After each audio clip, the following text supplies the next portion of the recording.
Aku kuda gure gutanyo ulama lampo masa Belanda berkat ilmu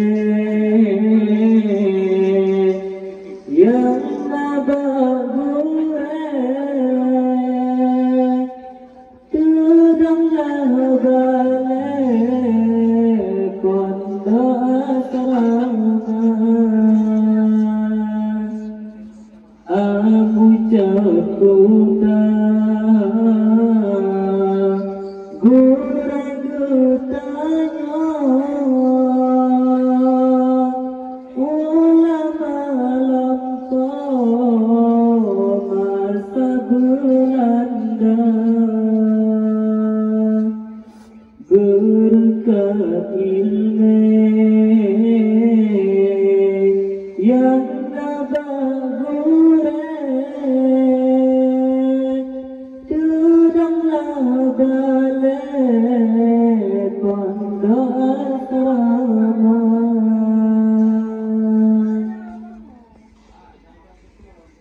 hidup merdeka aman langgro tudang langgro rahmat tercinta awai telepon aku di masjid Ubud dalam asrama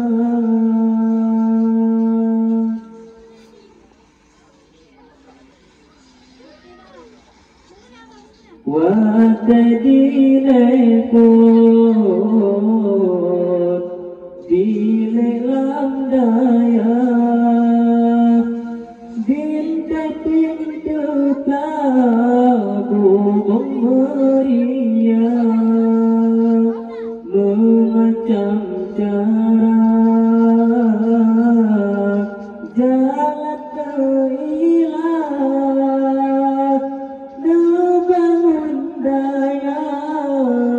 tempat agama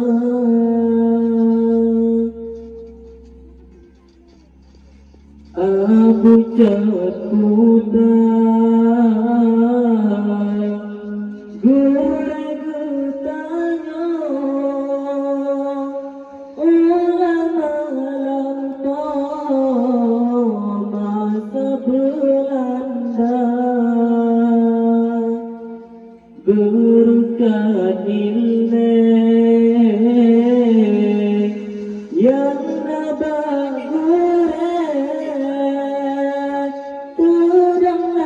balik pondok asrama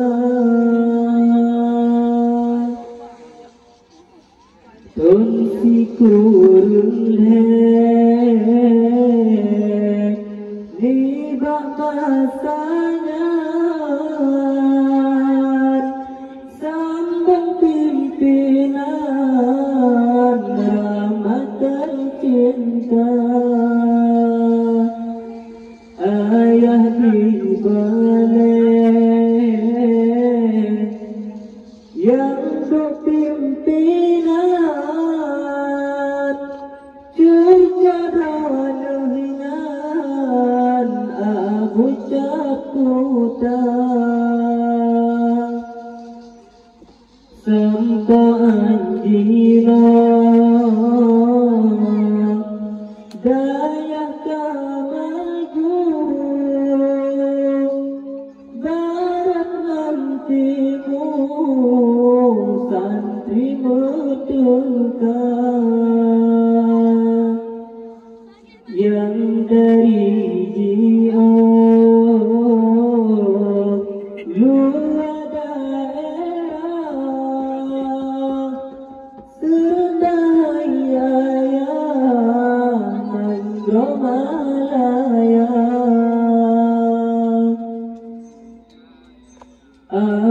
Kuta guru tanya ulama lampau masa Belanda gurukan ilmu yang nabagure tudang larane pondok asrama